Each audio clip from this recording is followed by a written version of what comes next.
Hello. In this video I want to talk about some of the recent information that's come to light about the lady who's been visiting Chris Watts, Anna, and what she has to say about him, and about the letter that Cindy Watts read from Chris Watts.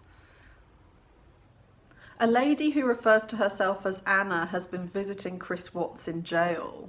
We don't know if that's her real name, and we don't know anything about her, apart from the fact that she's only known Chris Watts since he's murdered his family and been in jail. So I put out a video actually in the past about people who, women who get to know prisoners in jail and fall in love with them. I don't know if this is a romantic relationship or not, but I think that that video might be relevant to this. It's called,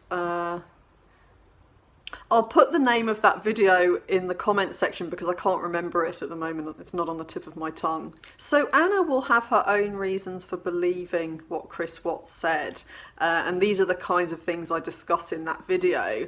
I think it looks like she does believe him from the way she comes across on camera, and what she says is that he is very remorseful and really sorry about what he's done, and that he talks about Shanann in a really positive way, and also that he says that Nicole sort of had him on a leash. He was completely under her power, and that if he hadn't met her, he never would have murdered his family.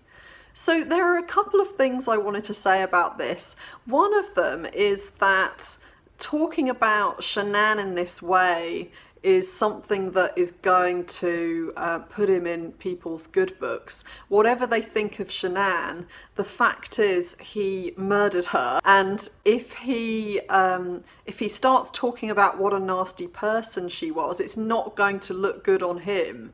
And even if people think the worst of her, which you know, there's a really large number of people who do, who even side with Chris Watts over the way that their marriage appeared online to be. They look at the YouTube videos and make a lot of assumptions about Shanann and decide that she was abusing Chris Watts and that he put up with all of this abuse and then one day he finally snapped. I don't agree with this, and I've talked about this in the series Chris Watts, Loving Guy Who Snapped or Covert Narcissist.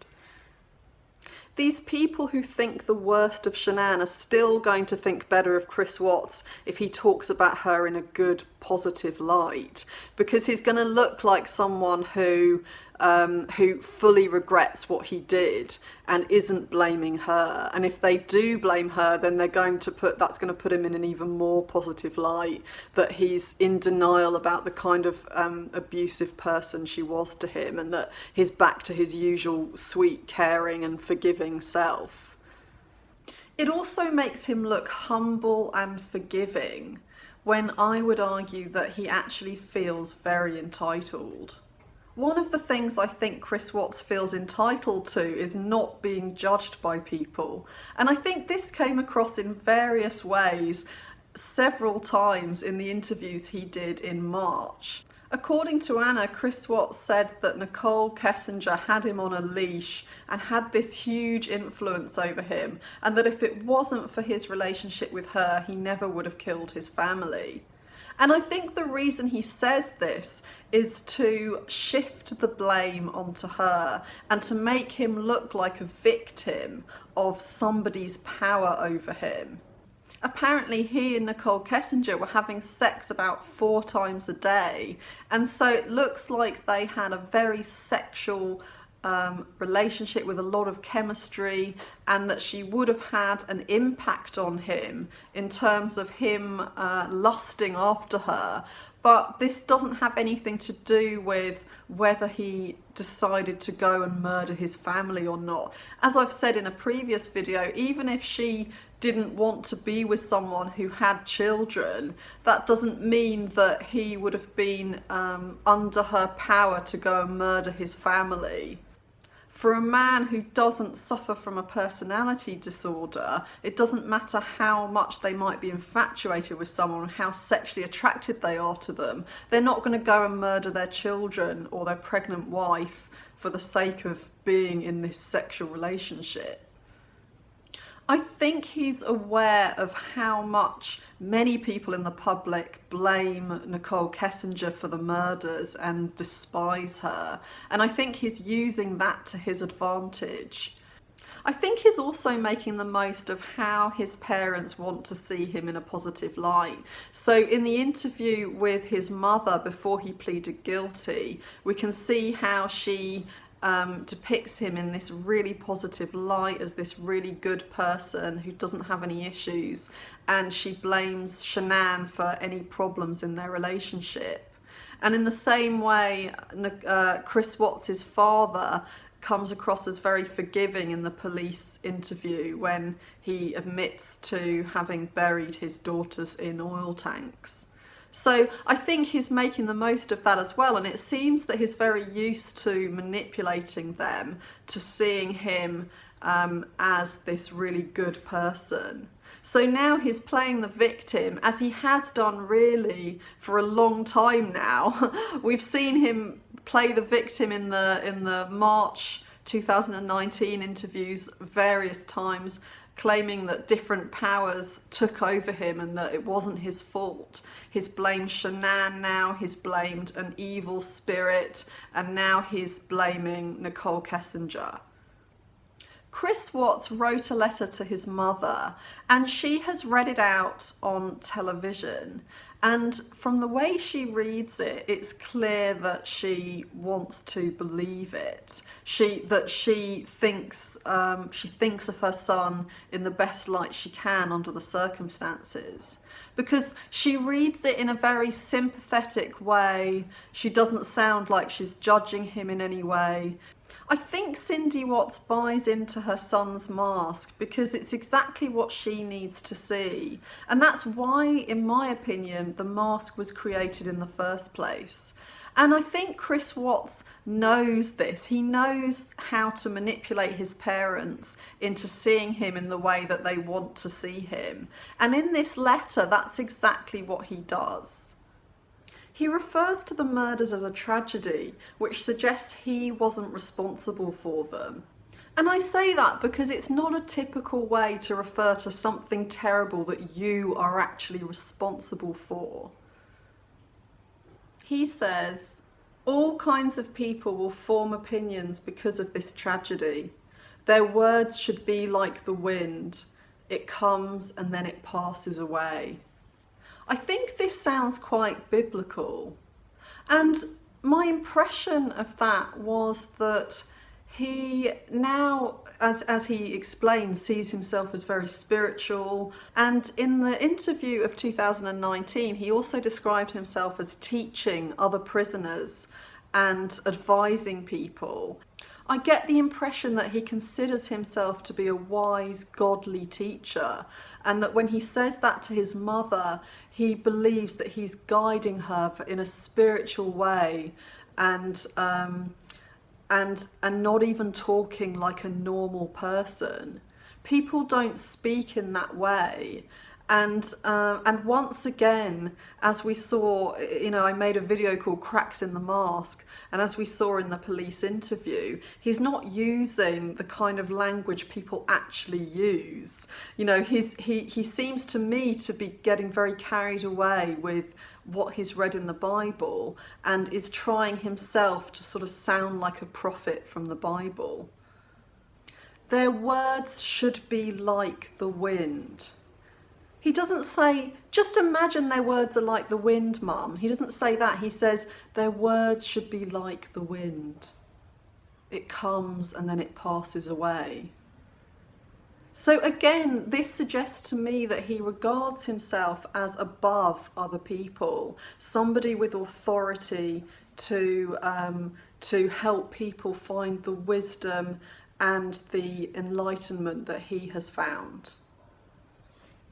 Believing that you're somehow above other people, and that somehow what you say matters more than what other people say, is a common narcissistic trait. It's why narcissists will often take over the conversation and interrupt people and make everything about them and their point of view. He says that God has shown him peace, love, and forgiveness. And then he says, and that's how I live every day. If you think about parents who have lost a child, even when it wasn't their fault, it wasn't in their control, maybe their child was really ill, or maybe something terrible happened to their child at the hands of somebody else, it's very common and normal that they will blame themselves.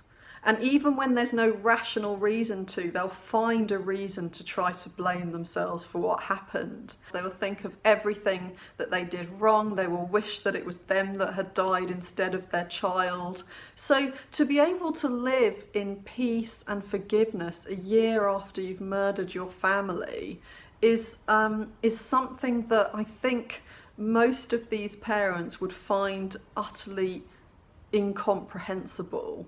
He's saying that it's God that has helped him to come to this place, but in my opinion, he can't open his heart to anyone or anything. And I know I've said this before, but I don't believe that God has helped him to come to this place. I believe that he never felt remorse in the first place. And that's what we see in the police interviews, in the way he lied, in the expression on his face. He just never looks devastated about what he's done. There are many examples of this, but I've already mentioned them in many videos already. So if you're curious about all the times he hasn't shown remorse, then please have a look at those. When Cindy Watts reads the letter out loud, it sounds to me like not only does she see her son in a good light, but she wants to share that with the world. She wants everyone to see what she sees. And she says the words in what I hear as a kind of pride in her son. I've mentioned in a previous video that I suspect Cindy Watts might be a narcissist, and I've talked about why. I think this is about Cindy Watts wanting to repair the way the world sees her son. She talked a lot about him in the interview before he confessed his guilt. She showed the interviewer a photo album. She showed all these photos of how good he was at sport and talked about that, and talked about what great parents they were to him, how much they helped him to do well and to get a job. And my feeling from that interview was that this was about her, showing what a perfect son she had so that she would look good. A narcissistic mother sees her child as an extension of herself. She doesn't see her child as a separate person. So it's really important that the world respects and admires her son, because that way she sees it as that they are respecting and admiring her.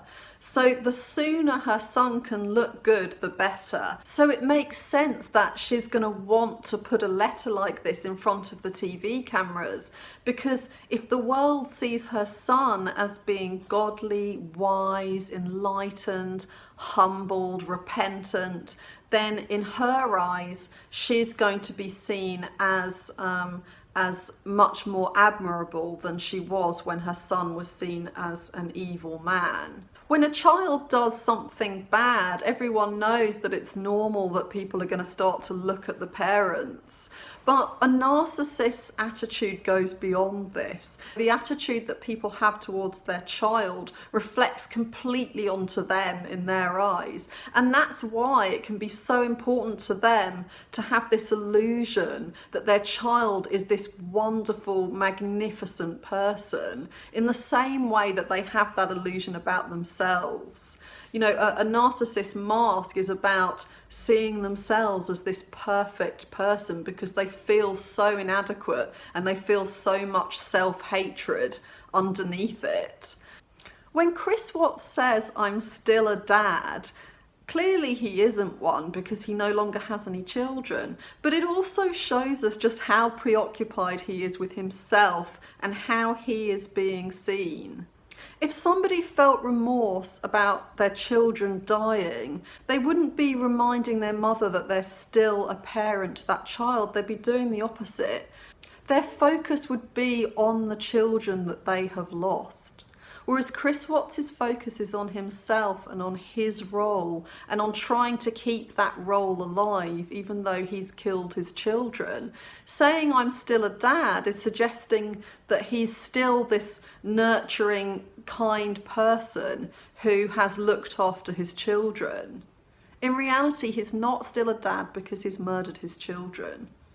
Parents who lose their children might be told by a counsellor that they will never lose those years they had when they were parents, that will never go. And it seems like Chris Watts is trying to do this himself, but in a sort of twisted way. Like, again, he hasn't really understood, because he can't empathise with people and because he feels no remorse, he can't really understand quite how to put it. In reality, I think he's trying to say that he will never lose those years he spent as a father, but he doesn't understand it because he doesn't actually feel it. And so that's why when he says I'm still a dad, it comes out in a strange way and it doesn't make any sense. So I'm going to leave it here. In the next video, I'm going to talk about McNabb and Bell, something I promised to do a while ago now, that a few videos have come between that and now, but I'm going to put that out on Friday. So if you haven't subscribed, please subscribe and I'll see you in the next video.